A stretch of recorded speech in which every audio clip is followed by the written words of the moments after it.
সবচেয়ে মনোনীত ধর্ম হলো ইসলাম। ওই ইসলাম ধর্মে আল্লাহ তাআলা আপনাকে আমাকে জন্মগ্রহণ করালেন। এজন্য মহান প্রভুর দরবারে আরেকবার কালিমাতুশ শুকর আদায় করি, বলে আলহামদুলিল্লাহ। মুহতারাম হাজিরিন, পৃথিবীর শ্রেষ্ঠ ধর্ম আমি আপনি পেলাম। এরপরে পৃথিবীর সর্বশেষ নবী, সবচেয়ে দামি নবী, ইমামুল আম্বিয়া মুহাম্মদুর রাসূলুল্লাহ সাল্লাল্লাহু আলাইহি ওয়াসাল্লামের উম্মত হিসাবে আল্লাহ তাআলা আপনাকে আমাকে দুনিয়ায় পাঠিয়েছেন। এজন্য সেই মহান প্রভুর দরবারে আরেকবার কালিমাতুশ শুকর আদায় করি, বলে আলহামদুলিল্লাহ। আলহামদুলিল্লাহ। মুহতারাম হাজিরিন, আমরা যেই নবীর উম্মত, এই নবী পৃথিবীর শ্রেষ্ঠ নবী, এই নবী ইমামুল আম্বিয়া, এই নবী সরকারে দো আলম, এই নবী হলো পৃথিবীর শ্রেষ্ঠ নবী। এই নবীর উম্মত হওয়ার জন্য আমি আর আপনি কোন দরখাস্ত আল্লাহ তাআলার কাছে করিনি। আল্লাহ তাআলা আপনাকে আমাকে ভালোবেসে এই নবীর উম্মত বানালেন। কিন্তু এই নবীর উম্মত হওয়ার জন্য আগেকার নবীরা পর্যন্ত আল্লাহর কাছে দোয়া করেছেন। ইতিহাস আমরা জানি যে এই নবীর উম্মত হওয়ার জন্য আগেকার নবীরা পর্যন্ত আল্লাহ রাব্বুল আলামিনের কাছে দরখাস্ত করেছেন, দোয়া করেছেন। কোন নবীর দোয়া কবুল হয়নি, একমাত্র হযরত ঈসা আলাইহিস সালাতু ওয়াস সালামের দোয়া আল্লাহ কবুল করেছেন। হযরত ঈসা আলাইহিস সালাতু ওয়াস সালাম পৃথিবীর জমিনে আসবেন। পৃথিবীর জমিনে আল্লাহ তাআলা হযরত ঈসা আলাইহিস সালাতু ওয়াস সালামকে পাঠাবেন। ঈসা আলাইহিস সালাতু ওয়াস সালাম পৃথিবীতে নবী হিসেবে আসবেন না। ঈসা আলাইহিস সালাতু ওয়াস সালাম পৃথিবীতে এই নবীর উম্মত হিসেবে আসবে। আর আল্লাহ তাআলা আপনাকে আমাকে এই নবীর উম্মত বানিয়েছেন। এজন্য আরেকবার কালিমাতুশ শুকর করে বলি আলহামদুলিল্লাহ। আলহামদুলিল্লাহ। মুহতারাম হাজিরিন, আমি আপনাদের সামনে পবিত্র কোরআনুল কারীমের একটি আয়াতে কারিমা তেলাওয়াত করেছি। বর্তমান প্রেক্ষাপট, বর্তমান পরিস্থিতি, আমরা মুসলমান, আজ সারা বাংলাদেশ কেমন যেন আমাদের দেশকে আবার একটি অরাজকতার দিকে ঠেলে দেওয়া হচ্ছে। এই চক্রান্ত আবার চলছে। এজন্য মুহতারাম হাজিরিন, এই দেশ আমার, এদেশের হেফাজতের দায়িত্ব আমাদের। এদেশের স্বাধীনতা, এই দেশকে রক্ষা করতে হবে, নিজের ঈমানকে রক্ষা করতে হবে, এদেশের স্বাধীনতাকে রক্ষা করতে হবে। মুহতারাম হাজিরিন, আমরা আলোচনায় চলে যাই। আমি মহা পবিত্র কোরআন কারীমের ছোট্ট আয়াতে কারিমা তেলাওয়াত করেছি। এই আয়াতে কারিমার মধ্যে আল্লাহ তাআলা কয়েকটি বিষয় আলোচনা করেছেন। আমি আপনাদেরকে সর্বপ্রথম জিজ্ঞাসা করতে চাই যে আমরা যেই ধর্মে বসবাস করি, এই ধর্মের নাম কি? ইসলাম। জয় বলে, ধর্মের নাম কি? ইসলাম। ইসলাম। ইসলাম অর্থ কি তাও আমরা জানি। ইসলাম অর্থ হলো শান্তি। ইসলাম অর্থ কি? শান্তি। শান্তি। তাহলে পৃথিবীতে যত ধর্ম আছে, ইসলাম নামক ধর্ম হলো সবচেয়ে শ্রেষ্ঠ ধর্ম। ইসলাম ধর্ম হলো শান্তির ধর্ম। ইসলামের মধ্যে অশান্তির স্থান নাই। ইসলাম এমন একটি ধর্ম, ইসলামের মধ্যে সন্ত্রাসী নাই, ইসলামের মধ্যে কোনো সন্ত্রাসীর স্থানও নাই। আজ সারা পৃথিবীতে সন্ত্রাস চলছে। আর যারা ধর্মের দোহাই দিয়ে, যাদের বিশ্বাস, যারা বলে এমন ধর্ম পৃথিবীতে আছে যে ধর্মের বিশ্বাস হলো জীব হত্যা মহাপাপ। এমন এক ধর্ম আছে যে ধর্মের বিশ্বাস হলো জীব হত্যা মহাপাপ, কিন্তু ওই ধর্মের মানুষ আবার শ্রেষ্ঠ মানুষকে তারা হত্যা করে ফেলতেছে। ঠিক। মুহতারাম হাজিরিন, আমরা বলতে চাই ইসলাম হলো শান্তির ধর্ম। ইসলামের মধ্যে কোনো সন্ত্রাসীর স্থান নাই। ইসলাম সন্ত্রাসী ধর্ম নয়। এবার আসুন, সন্ত্রাস কাকে বলে? সন্ত্রাস কাকে বলে? ইসলামের মধ্যে সন্ত্রাসের দমন ব্যবস্থা কি? সন্ত্রাসের আবিধানিক অর্থ কিতাবের মধ্যে লিখেছে সন্ত্রাসের আবিধানিক অর্থ হল ত্রাস সৃষ্টি করা, খুন খারাপি, হয়রানি, ছিনতাই, ডাকাতি, এটা হলো সন্ত্রাসের আবিধানিক অর্থ।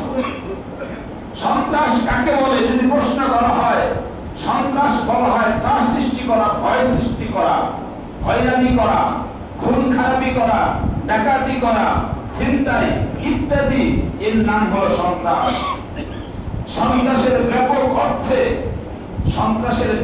অর্থে এভাবে বলা যায় যে নানা রকম অত্যাচার, অবিচার, খুন খারাপি, ডাকাতি, ছিনতাই ইত্যাদি মাধ্যমে সাধারণ মানুষকে জিম্মি করার নামই হলো সন্ত্রাস। ঠিক। সন্ত্রাসের ব্যাপক অর্থে সন্ত্রাস এভাবে বলা যায় যে নানা রকম অত্যাচার, অবিচার, খুন খারাপি, হয়রানি, ডাকাতি, ছিনতাই ইত্যাদির মাধ্যমে সাধারণ মানুষকে জিম্মি করার নামই হলো সন্ত্রাস। আলহামদুলিল্লাহ, ইসলাম ধর্ম শান্তির ধর্ম। ইসলাম ধর্মে কোনো সন্ত্রাসী হতে পারে না। ইসলাম ধর্মে কোনো সন্ত্রাসীর স্থান নেই। ইসলাম হলো সাম্প্রদায়িক ধর্ম। কারণ এই পৃথিবীতে ইসলামের আবির্ভাব হয়েছিল, এই বিশ্বকে সন্ত্রাস মুক্ত কিভাবে করা যায়, সন্ত্রাস মুক্ত পৃথিবীকে গড়ার জন্যই মুহাম্মদুর রাসূলুল্লাহ সাল্লাল্লাহু আলাইহি ওয়াসাল্লামকে আল্লাহ তাআলা এই পৃথিবীতে আগমন করিয়েছিলেন। আল্লাহর নবী মুহাম্মদুর রাসূলুল্লাহ সাল্লাল্লাহু আলাইহি ওয়াসাল্লামের 23 বছর নবুয়তের 23 বছর জিন্দেগিতে আল্লাহর নবী মুহাম্মদুর রাসূলুল্লাহ সাল্লাল্লাহু আলাইহি ওয়াসাল্লাম নবুয়তের পর নবুয়তের 23 বছর জিন্দেগিতে আল্লাহর নবী মুহাম্মদুর রাসূলুল্লাহ সাল্লাল্লাহু আলাইহি ওয়াসাল্লাম সন্ত্রাসের বিরুদ্ধে লড়াই করেছেন। আল্লাহর নবী নবুয়ত প্রাপ্তি হওয়ার পর 3 বছর জিন্দেগি আল্লাহর নবী সন্ত্রাসের বিরুদ্ধে লড়াই করেছেন, সন্ত্রাসের বিরুদ্ধে সংগ্রাম করেছেন।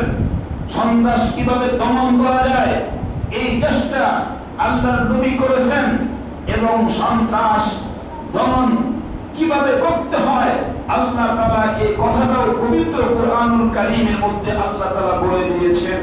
আল্লাহ তাআলা পবিত্র কুরআনুল কারীমে সন্ত্রাসের দমন যেই কথা বলে দিয়েছেন, ওই কথা যদি, ওই আইন যদি যে দেশের মধ্যে কার্যকর করা হয়, সমাজের মধ্যে কার্যকর করা হয়, কোন রাষ্ট্রে কার্যকর করা হয়, ওই বিধান যদি কার্যকর করা হয়, খোদার কসম করে বলতে পারি যেই সমাজের মধ্যে ওই কোরআনী বিধান, সন্ত্রাসের বিধান কার্যকর করা হবে, যেই দেশের মধ্যে ওই কোরআনী বিধান কার্যকর করা হবে, ওই সমাজের মধ্যে, ওই দেশের মধ্যে সন্ত্রাসকে চিরতরে বিদায় নিতে হবে। ঠিক। মুহতারাম হাজিরিন, আজ আমাদের উপর চাপিয়ে দেওয়া হচ্ছে মুসলমান সন্ত্রাস, মুসলমান সন্ত্রাসী করে। না না, মুসলমান ধর্মে সন্ত্রাস নাই, মুসলমান ধর্মে কোনো সন্ত্রাসের স্থান নেই। যদি মুসলমান ধর্মে সন্ত্রাস হতো, মুসলমান যদি উগ্রপন্থী হতো, মুসলমান যদি সন্ত্রাস হতো, তাহলে খোদার কসম করে বলতে পারি এই বাংলাদেশে কোনো হিন্দু বসবাস করতে পারতো না। কথা বলেন ঠিক কিনা? ঠিক। মুহতারাম হাজিরিন, আজ প্রশ্ন উঠেছে যে আজ বাংলাদেশের মানুষ, আজ সারা পৃথিবীর মুসলমান নির্যাতিত, সারা পৃথিবীর মুসলমান নির্যাতিত। আর আজ মুসলমান সব জায়গায় মার খেয়ে যাচ্ছে, মার খাচ্ছে। মুসলমান কখনো নিজ হাতে কোনো আইন বিচার হাতে নেয় না। এটা আল্লাহ তাআলা মুসলমানকে ধৈর্য দিয়েছেন, মুসলমানকে স্বাধীন করেছেন, মুসলমানকে বলেছেন তুমি তোমার ইচ্ছা মতো করতে পারবে না, আল্লাহ যেভাবে করতে বলেছে তোমাকে সেভাবেই করতে হবে। আর সারা পৃথিবীতে মুসলমানকে নির্যাতিত করা হচ্ছে। মনে করেন সারা পৃথিবীতে, যেমন ভারত আমাদের পার্শ্ববর্তী দেশ, পার্শ্ববর্তী দেশের মধ্যে, ভারতের মধ্যে সংখ্যালঘু হলো মুসলমান, সংখ্যাগরিষ্ঠ হলো হিন্দু। কথা বলেন ঠিক কিনা? ঠিক। ভারতের মধ্যে সংখ্যালঘু হলো মুসলমান আর সংখ্যাগরিষ্ঠ হলো হিন্দু। আপনি আরকান বলেন, মায়ানমার বলেন, মায়ানমারের মধ্যে সংখ্যালঘু হলো মুসলমান আর সংখ্যালঘু গরিষ্ঠ হলো খ্রিস্টান, বৌদ্ধ। এভাবে সারা পৃথিবীতে যেখানেই মুসলমান সংখ্যালঘু, অন্যান্য ধর্মের মানুষ সংখ্যাগরিষ্ঠ, আমরা মনে করি ওই দেশগুলোতে আমার মুসলিম ভাইয়েরা প্রতিনিয়ত নির্যাতিত হচ্ছে। কথা বলেন ঠিক কিনা? ঠিক। কিন্তু খোদার কসম করে বলতে পারি, বাংলাদেশের মধ্যে মুসলমান সংখ্যাগরিষ্ঠ। কথা বলেন ঠিক কিনা? ঠিক। বাংলাদেশের মধ্যে মুসলমান সংখ্যাগরিষ্ঠ, অন্যান্য ধর্মের মানুষ হলো বাংলাদেশের মধ্যে সংখ্যালঘু। এরা সংখ্যায় কম। হিন্দু বলেন, বৌদ্ধ বলেন, খ্রিস্টান বলেন, যারাই বাংলাদেশে বসবাস করে, বাংলাদেশে সবগুলো অন্যান্য ধর্মের মানুষ, সমস্ত মানুষ হলো সংখ্যালঘু। এদেশে বাংলাদেশে মুসলমান হলো সংখ্যাগরিষ্ঠ। যদি আজ এই প্রশ্ন করা হয় যে ভারতে আমার মুসলমান মানুষ, আমার মুসলমান ভাইরা সংখ্যালঘু হওয়ার কারণে আমাদের ভাইদেরকে তোমরা কি পরিমাণ নির্যাতিত করেছ, কি পরিমাণ অত্যাচার করেছ। আমার ভাইরা ভারতের মধ্যে, আমার মুসলিম ভাইরা ভারতের মধ্যে স্পষ্ট ভাষায় প্রকাশ্যে নামাজ পড়তে পারে না, প্রকাশ্যে কুরবানির সময় তারা পশু জবাই করতে পারে না। আর ফিলিস্তিনিতে আমার মা বোনদেরকে ইজ্জতহানি করা হচ্ছে, আমাদের শিশুদেরকে হত্যা করা হচ্ছে, শিশুদেরকে শহীদ করা হচ্ছে। মিয়ানমারে আমার মুসলমান ভাইদেরকে কেটে কেটে পশু কাটা হচ্ছে। কিন্তু আজ বাংলাদেশের দিকে তাকান, বাংলাদেশে আমি মনে করি বাংলাদেশের মুসলমান সংখ্যালঘু গরিষ্ঠ হওয়ার পরেও এই দেশে যারা হিন্দু হিসেবে বসবাস করে, বৌদ্ধ হিসেবে বসবাস করে, খ্রিস্টান হিসেবে বসবাস করে, তারা কেমন যেন বাংলাদেশের মধ্যে একটি শান্তি, একটি জান্নাতের মধ্যে বসবাস করতেছে। কথা বলেন ঠিক কিনা? ঠিক। তাহলে প্রশ্ন তোমরা করো কেন? প্রশ্ন আমরা করতে পারি যে ইসলাম ধর্মে সন্ত্রাস নাই, ইসলাম ধর্মে কোনো সন্ত্রাসের স্থান নাই। ইসলাম ধর্মের সন্ত্রাসকে দমন করা শেখায়, ইসলাম ধর্মে সন্ত্রাসকে দমনের ব্যবস্থা আছে, ইসলাম ধর্মে সন্ত্রাসকে দমন করা শেখায়। কিতাবের মধ্যে দেখলাম খ্রিস্ট ধর্মের ধর্ম বিশ্বাস কি? খ্রিস্ট ধর্মের ধর্ম বিশ্বাস হলো, একটু ভালো করে শুনুন, খ্রিস্টান ধর্মের ধর্ম বিশ্বাস কি? খ্রিস্টান ধর্মের ধর্ম বিশ্বাস হলো, তারা তাদের দাবি, তারা বলে যে হযরত আদম আলাইহিস সালামকে সৃষ্টি করলেন। হযরত আদম আলাইহিস সালামকে সৃষ্টি করার পরে হযরত আদম আলাইহিস সালামকে আর তার স্ত্রী হাওয়া আলাইহিস সালামকে, এই দুইজনকে তাদেরকে জান্নাতের মধ্যে বসবাস করতে দিলেন। এটা হলো খ্রিস্টান ধর্মের বিশ্বাস। আদম আলাইহিস সালামকে সৃষ্টি করলেন এবং তাকে, তার স্ত্রীকে জান্নাতের মধ্যে বসবাস করতে দিলেন, জান্নাতের মধ্যে থাকতে দিলেন এবং তাদেরকে আল্লাহ বলে দিলেন, তোমাদের যেখানে ইচ্ছা সেখানে যাও, তবে খবরদার তোমরা একটা গাছের নিকটে যেতে পারবা না, তোমরা এই গাছের ফল খেতে পারবা না। আল্লাহ তারা এমন একটা সিস্টেম করে দিলেন, যেটা তাদের ধর্ম বিশ্বাস। বলার পরে কিন্তু হযরত আদম আলাইহিস সালাম যে কোনো কারণেই হোক সেই গাছের ফল খেয়ে ফেললেন। গাছের ফল খেয়ে ফেলার পরে তাদের দাবি হযরত আদম আলাইহিস সালাম অপরাধী। আদম আলাইহিস সালাম গুনাহ করলেন। গুনাহ করার কারণে হযরত আদম আলাইহিস সালামকে, মা হাওয়া আলাইহিস সালামকে জান্নাত থেকে বহিষ্কার করা হলো, জান্নাত থেকে বের করা হলো। জান্নাত থেকে বের করার পরে হযরত তাদের দাবি হলো, হযরত আদম আলাইহিস সালাম থেকে শুরু করে হযরত মূসা আলাইহিস সালাম পর্যন্ত যত মানুষ পৃথিবীতে আগমন করেছে, যেহেতু সকল মানুষ আদমের সন্তান, আদম যেহেতু অপরাধী, সকল মানুষ অপরাধী, এমনকি তারা একথাও বলে সকল নবীগণও অপরাধী। নাউজুবিল্লাহ। বলেন না নাউজুবিল্লাহ? নাউজুবিল্লাহ। তারপরে এই কথা বলার পরে তারা এবার বলে, যেহেতু সকল মানুষ অপরাধী, নবীরা অপরাধী, সুতরাং গুনাহ নিয়ে কেউ জান্নাতে প্রবেশ করতে পারবে না, গুনাহ নিয়ে কেউ জান্নাতে প্রবেশ করতে পারবে না। তাই তারা বলে, আল্লাহ তাআলা চাইলেন যে যে কেউ যেহেতু গুনাহ নিয়ে জান্নাতে প্রবেশ করতে পারবে না, তাই আল্লাহ তাআলা হযরত ঈসা আলাইহিস সালাতু ওয়াস সালামকে দুনিয়াতে পাঠালেন। আদমের উরুসে জন্মগ্রহণ করালেন না। আদমের উরুসে জন্মগ্রহণ না করিয়ে আল্লাহ তাআলা হযরত মারিয়াম আলাইহিস সালাতু ওয়াস সালামের গর্ভে ঈসা আলাইহিস সালাতু ওয়াস সালাম জন্মগ্রহণ করলেন। জন্মগ্রহণ করার পরে পৃথিবীতে আসলেন। পৃথিবীতে এসে হযরত ঈসা আলাইহিস সালাতু ওয়াস সালাম দোয়া করলেন। কি দোয়া করলেন? তাদের ধর্মীয় বিশ্বাস দোয়া করলেন হলো, ঈসা আলাইহিস সালাতু ওয়াস সালাম বলেন, হে আল্লাহ, যেহেতু হযরত আদম আলাইহিস সালাতু ওয়াস সালাম থেকে মুসা পর্যন্ত বা যত মানুষ কিয়ামত পর্যন্ত পৃথিবীতে আগমন করবে, যেহেতু সকল মানুষ গুনাহগার, সুতরাং আর কেউ গুনাহ নিয়ে জান্নাতে প্রবেশ করতে পারবে না। তাই আমার সকল উম্মতের গুনাহ আমার কাঁধে দিয়ে দাও, আমি সকলের গুনাহ শাস্তি দেব। আমি আমার উম্মতের সকল গুনাহ অপরাধ আমি শাস্তি হিসেবে মেনে নেব। আল্লাহ, তুমি আমার সকল উম্মতের গুনাহ শাস্তি আমাকে দিয়ে দাও এবং আমার শত্রুকে আমার উপর প্রবল করে দাও, তারা যেন আমাকে হত্যা করতে পারে, তারা যেন আমাকে শূলিতে চড়াইতে পারে। এমন দোয়া নাকি হযরতে ঈসা আলাইহিস সালাতু ওয়াস সালাম করেছেন। এটা হলো খ্রিস্ট ধর্ম বিশ্বাস, খ্রিস্টানদের ধর্ম বিশ্বাস। ঈসা আলাইহিস সালাম দোয়া করেছেন, আমরা যত আকাম কুকাম করব, যত সন্ত্রাসী করব, যত অপরাধ করব, সকল গুনাহ কার হবে? যদি বলেন কার হবে? সকল গুনাহ নাকি হযরত ঈসা আলাইহিস সালাতু ওয়াস সালাম বহন করবেন। এটা হলো তাদের ধর্মীয় বিশ্বাস। খোদার কসম করে বলতে পারি, এই কাহিনী, এই ঘটনা হলো বানাওয়াত, মিথ্যা। এটা হলো কোন কল্পনা কাহিনী, এটা হলো এক জালিয়াত মিথ্যা কাহিনী ছাড়া কিছুই হতে পারে না। কথা বলেন ঠিক কিনা? ঠিক। কারণ আল্লাহ বলেন, ওয়ামা কাতালুহু ওয়ামা সালাবুহু ওয়ালাকিন শুব্বিহা লাহুম ওয়া ইন্নাল লাযীনা ইখতালাফু ফীহি লাফী শাক্কিন মিম্মা লাহুম বিহি মিন ইলমিন ইল্লা ইত্তিবা'আজ যন্ন ওয়ামা কাতালুহু ইয়াকিনা বাল রাফা'াহু আল্লাহু ইলাইহি ওয়া কানা আল্লাহু আযীজান হাকীমা। আল্লাহ তাআলা বলেন, পবিত্র কোরআনে বলেন, ওয়ামা কাতালুহু ওয়ামা সালাবুহু।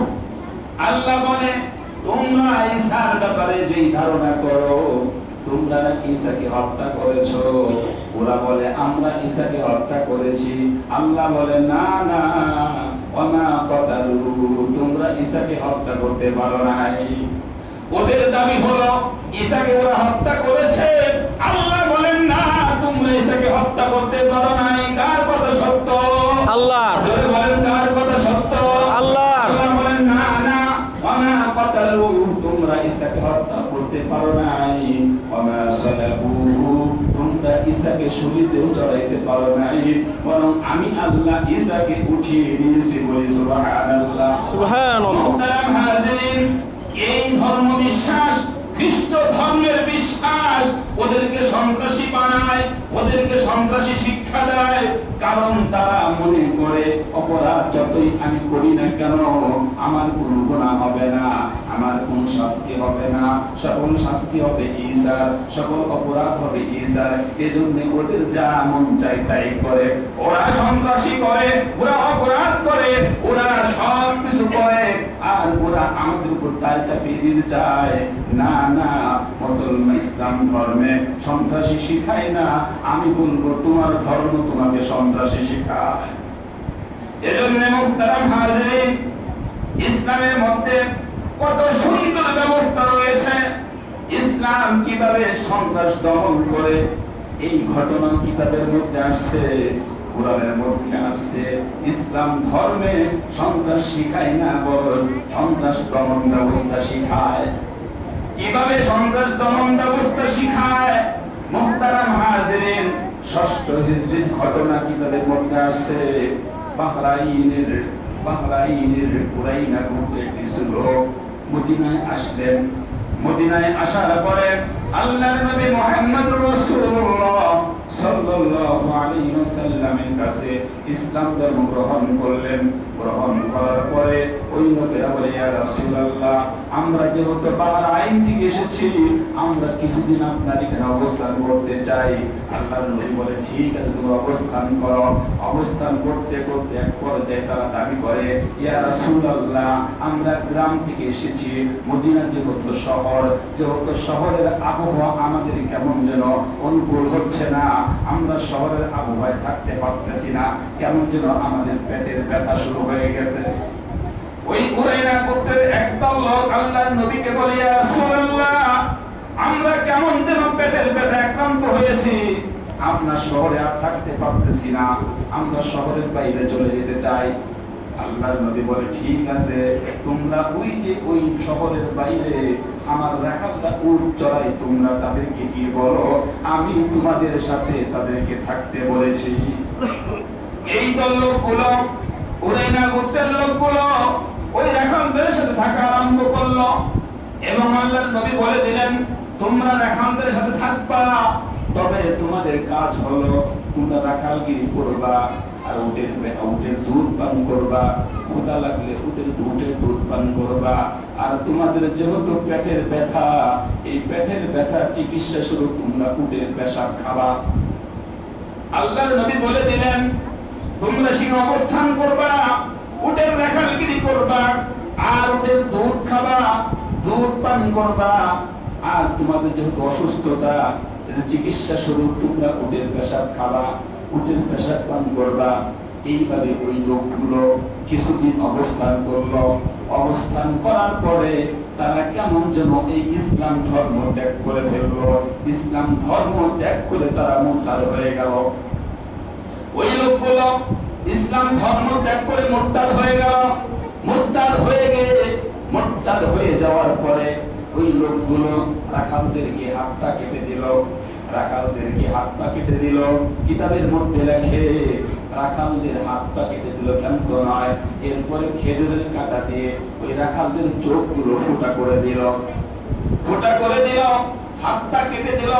হাত পা কেটে দেওয়ার পরে এবার উটের পাল নিয়ে যখন বাহরাইনের দিকে রওনা হলো, রাখালদেরকে ফেলে হাত পা কাটা, চোখগুলো ফুটো করা, এমন অবস্থায় রাখালদেরকে রেখে ওই উরাইনা গোত্রের লোকগুলো উটের পাল নিয়ে বাহরাইনের দিকে রওনা হয়ে গেল। বাহরাইনের দিকে রওনা হয়ে গেল। এই সংবাদ আল্লাহর নবীর কাছে গেল। আল্লাহর নবীর কাছে যাওয়ার পরে আল্লাহর নবী একজন সাহাবী কুরাজ বিন জাবের পাহাড়ি রাদিয়াল্লাহু তাআলা আনহুর নেতৃত্বে পাঠালেন, তোমরা ওই রাখালদের ওই উরাইনা গোত্রের লোকগুলোকে ধরে নিয়ে আসো। ওই লোকগুলো ধরে নিয়ে আসো। আল্লাহর নবীর আদেশে কুরাজ বিন ফাহাদি জাবের রাদিয়াল্লাহু তাআলা আনহুর নেতৃত্বে তাদেরকে ধরে আনা হলো। ধরে আনার পরে বিচার করবে। কি বিচার করবে? এখনো তো আল্লাহর পক্ষ থেকে আয়াত নাযিল হয় নাই, কি ব্যবস্থা নেবে, কি বিচার করবে? আল্লাহর নবী কি বিচার করবে চিন্তিত, কি অবস্থা নেবে, ব্যবস্থা নেবে চিন্তিত। সঙ্গে সঙ্গে আল্লাহ তাআলা এদের ব্যাপারে আয়াত নাযিল করলেন, বলি সুবহানাল্লাহ। আল্লাহ বলেন, ইন্নামা জাযাউল লাযীনা ইউহারিবুনাল্লাহ ওয়া রাসূলাহু ওয়া ইয়াসআউনা ফিল আরদি ফাসাদ। আল্লাহ বলেন, ইন্নামা জাযাউল লাযীনা ইউহারিবুনাল্লাহ, যারা আল্লাহর বিরুদ্ধে, যারা আল্লাহর রাসূলের বিরুদ্ধে, আল্লাহর রাসূলের বিরুদ্ধে এবং যারা দুনিয়ার মধ্যে ধ্বংসাত্মক কার্যকর করে বেড়ায়। আল্লাহ বলেন, যারা দুনিয়াতে আল্লাহর রাসূলের বিরুদ্ধে লড়াই করে এবং যারা দুনিয়ার মধ্যে ফিতনা ফাসাদ করতে চেষ্টা করে, যারা দুনিয়ার মধ্যে সন্ত্রাসী করতে চেষ্টা করে, যারা দুনিয়ার মধ্যে বিশৃঙ্খলা করতে চেষ্টা করে, যারা বিশৃঙ্খলা করে, এদের শাস্তি হলো ইন্নামা জাযাউল লাযীনা ইউহারিবুনাল্লাহ ওয়া রাসূলাহু ওয়া ইয়াসআউনা ফিল আরদি ফাসাদান। এদের শাস্তি হলো আইয়ুকাত্তালু আও ইউসাল্লাবু। আল্লাহ বিধান নাযিল করলেন, যারা দুনিয়াতে সন্ত্রাসী করবে, যারা দুনিয়াতে আল্লাহর রাসূলের বিরুদ্ধে লড়াই করবে, এদের এক নাম্বার শাস্তি হলো আইয়াকাত্তালু আও ইসাল্লাবু। এক নাম্বার শাস্তি হলো তাকে হত্যা করা হবে অথবা শহীদে চড়ানো হবে। এটা হলো এক নাম্বার শাস্তি, আইয়াকাত্তালু আও ইসাল্লাবু, ও তাকে হত্যা করা হবে অথবা শহীদে চড়ানো হবে। এটা হলো এক নাম্বার শাস্তি। এই শাস্তি যদি না দেওয়া যায় তাহলে আল্লাহ তাআলা আরো শাস্তি বলেন, আও কাত্তালু আও ইসাল্লাবু, এরপরে আল্লাহ বলেন আও তুকাত্তা আইদিহিম ওয়া আরজুলুহুম মিন খিলাফ।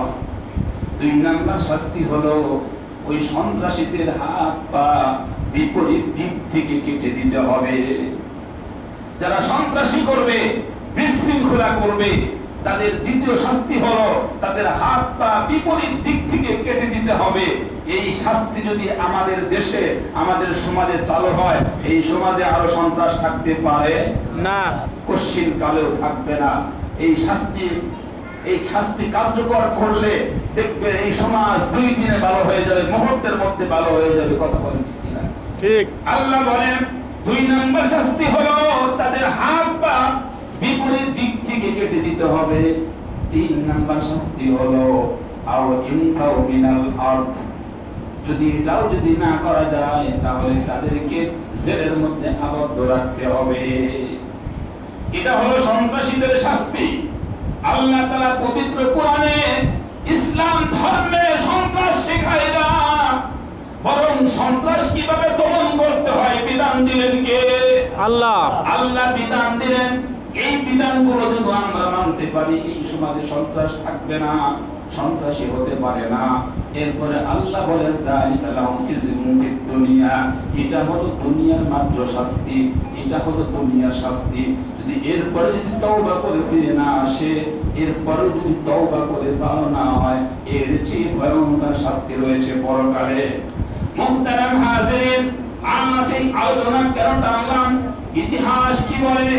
এই আলোচনা এজন্যই টানলাম, আপনারা জানেন, আপনারাও শুনেছেন, গত কয়েকদিন আগে চট্টগ্রাম আদালতে একজন চিন্ময় কৃষ্ণকে কেন্দ্র করে একজন অ্যাডভোকেট, মুসলিম অ্যাডভোকেট, একজন মুসলিম অ্যাডভোকেট যার নাম হলো সাইফুল ইসলাম আলিফকে জবাই করা হয়েছে। কথা বলেন ঠিক কিনা? ঠিক।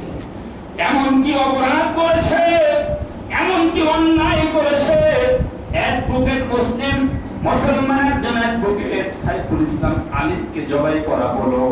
কেন জবাই করা হলো? কি অপরাধ? অপরাধ তোমরা করেছো, রাষ্ট্রপক্ষের আইনজীবী হিসাবে বিচার তিনি দাবি করেছে, তার আবেদন নামঞ্জুর করে কারাগারে পাঠানো হয়েছে। এটাই কি তার অপরাধ? এই অপরাধের কারণে কেন তোমরা সাইফুল ইসলাম আলিফকে জবাই করলা? তোমরা কেন সাইফুল ইসলাম আলিফকে জবাই করলা? একজন মুসলিম অ্যাডভোকেট, তাকে তোমাদের এই সাহস কোথা থেকে পেলা? তোমরা কেন তাকে এভাবে জবাই করলা? বড় আফসোস লাগে, বড় আফসোস লাগে, কষ্ট লাগে। এদেশে একটা সংগঠন আছে, এই সংগঠনটার নাম হলো ইসকন। সংগঠনের নাম কি? ইসকন। জোরে বলেন। ইসকন। ইসকন এটা হলো হিন্দুদের উগ্রপন্থী, হিন্দুদের সংগঠন। এটা হলো সনাতন ধর্মের একটি সংগঠন। এই সংগঠন এমন একটা সংগঠন, এই সংগঠন আগে ইসলামের বিরোধিতা করেছে, এখনো করেছে, ভবিষ্যতেও করবে। আমরা চাই বাংলার জমিনে ইসকন নামক সংগঠনকে নিষিদ্ধ করতে হবে। ঠিক। ইসকন নামক সংগঠনকে নিষিদ্ধ করতে হবে, কারণ এরা ইসলামের বিপক্ষে, এরা কোরআনের বিপক্ষে, এরা মুসলমানের বিপক্ষে, এরা দেশের বিপক্ষে, এরা দেশের স্বাধীনতার বিপক্ষে। সুতরাং এই সংগঠন বাংলাদেশে চলতে পারে না যে সংগঠন দ্বারা আমার মুসলমান ভাইকে জবাই করা হয়। মুহতারাম হাজিরিন, বড় আফসোস লাগে, কষ্ট লাগে, কষ্ট লাগে। হঠাৎ করে একজন মুসলিম অ্যাডভোকেট সাইফুল ইসলাম আলিফকে জবাই করা হলো। জবাই করার পরে আবার স্ট্যাটাস দেওয়া হলো। কি সাহস, কি শক্তি তারা সংগ্রহ করেছে, আমার মুসলমান ভাইকে হত্যা করলো। হত্যা করার পরে আবার প্রকাশ্যে বুক ফুলে তারা বলতে পারে। লজ্জা লাগে, লজ্জা গরম লাগে। কারণ হলো মুসলমান, এদেশে 93% মুসলমান। এদেশে যদি আমরা একটু শক্তি হয়ে দাঁড়াই, যদি আমরা তোমাদের বিপক্ষে দাঁড়াই, তোমরা এই দেশে 15 দিন নয়, তোমরা এই দেশে 15 মিনিট অবস্থান করতে পারবা না। ঠিক। তোমরা ভুলে যাও না, ভুলে যাও না, এদেশে গৌর গোবিন্দ হিন্দু যে ভূমিকা নিয়েছিল, তোমরা সেই ভূমিকা নিয়েছ। তোমরা যদি গৌর গোবিন্দর ভূমিকা নাও, তাহলে আমরা কিন্তু শাহজাহান আমিনের ভূমিকা নিতে বাধ্য হব। ঠিক। তোমরা যদি গৌর গোবিন্দ হিন্দুর ভূমিকায় পালন করো, তোমরা যদি গৌর গোবিন্দ হিন্দুর ভূমিকা পালন করো, তাহলে আমরা শাহজাহানের ভূমিকা নিতে বাধ্য হব। এজন্য খবরদার, খবরদার, তোমরা বেশি পারবা না, তোমরা পারবা না, পারলে কিন্তু তোমাদের ভালো হবে না। ইসলাম আমাকে বলে শান্ত থাকো, শান্ত আছি। যদি এক সময় আমাদের এমন হয়, আমাদের পিঠ যখন দেওয়ালে ঠেকে যাবে, তখন আমরা কিন্তু আর শান্ত থাকবো না, শান্ত করতে পারবা না। এই জন্য তোমাদেরকে বলে যাই, খবরদার, খবরদার, এ ক্ষমতা দেখায়ও না, শক্তি দেখায়ও না, শক্তি দেখায় বাংলাদেশে বেশি অবস্থান করতে পারবা না। তা এদেশ এমন একটা দেশ, এদেশে 93% মুসলমান বসবাস করে। এদেশে ইসলাম এটা সব জায়গায় প্রমাণ করে যে ইসলামিক দেশ, মুসলমানের দেশ। কারণ এদেশে যতগুলো আপনি পেট্রোল পাম্প দেখেন, সিএনজি দেখেন, প্রত্যেকটা সিএনজি পাম্পের জায়গার মধ্যে প্রত্যেকটি পেট্রোল পাম্পের মধ্যে দেখবেন মুসলমানদের নামাজের ব্যবস্থা আছে। কথা বলেন ঠিক কিনা? পেট্রোল পাম্পগুলো প্রমাণ করে যে এই দেশটা মুসলমানের দেশ। এই দেশ যতগুলো পত্রিকা রয়েছে, প্রত্যেকটা পত্রিকার মধ্যে ইসলামিক পাতা রয়েছে। ইসলামিক পাতা প্রমাণ করে এই দেশটা মুসলমানের দেশ। এই যতগুলো ব্যাংক রয়েছে, প্রত্যেকটা ব্যাংকে দেখবেন ইসলামী শাখা রয়েছে। প্রত্যেকটা ব্যাংকে ইসলামী শাখা থাকা প্রমাণ করে মানে হলো এই দেশটা হলো মুসলমানের দেশ। সুতরাং মুসলমানের দেশে আছো, ভালো আছো, ভালো রাখতে চাই। কিন্তু তোমরা যদি আমাদেরকে চাতাও বা আমাদের উপর তোমরা এভাবে জুলুম অত্যাচার করতেই থাকো, তখন কিন্তু মুসলমান চুপ করে বসে থাকবে না। কথা বলেন ঠিক কিনা? এজন্য মুহতারাম হাজিরিন, আজ আমরা যেখানে বসবাস করি, আমাদের দেশকে নিয়ে বিশাল চক্রান্ত চলছে, বিশাল ষড়যন্ত্র চলছে। এই ষড়যন্ত্র থেকে দেশকে হেফাজত করতে হবে, নিজের ইমানকে হেফাজত করতে হবে, দেশের স্বাধীনতাকে হেফাজত করতে হবে। মুহতারাম হাজিরিন, ইসকনের অপরাধ, অনেকগুলো অপরাধ আছে। তার মধ্যে এক অপরাধ হলো 2014 সালে স্বামীবাগে তারাবির নামাজ পড়তে ইসকন বাধা দেয়। ঠিক। এরকম অসংখ্য অপরাধ সংঘটিত আছে। 2014 সালে স্বামীবাগে তারাবির নামাজ পড়তে ইসকন মুসলমানদেরকে বাধা দেয়। 2016 সালে সিলেটে ইসকন মন্দির থেকে পার্শ্ববর্তী মুসল্লি বা মন্দিরের পাশে পার্শ্ববর্তী মুসল্লির নামাজ পড়তেছিল, তাদের উপর গুলিবর্ষণ করা হয়। 2000 এরপরে ইসকনের বিরুদ্ধে 2016 সালে খুন করা হয়। এক মুসলমানকে খুন করা হয়। সর্বশেষ অপরাধ ইসকন করেছে বুয়েটের আলোচিত আবদার ফাহাদকে হত্যা যারা করেছে, বুয়েটের আলোচিত আবদার ফাহাদকে যারা হত্যা করেছে, তাদের যারা আসামি ছিল, তাদের প্রধান আসামি হলো অমিত শাহ, আর ওই হলো ইসকনের সদস্য ছিল। ঠিক। এজন্য মুহতারাম হাজিরিন, আমরা চুপচাপ বসে আছি।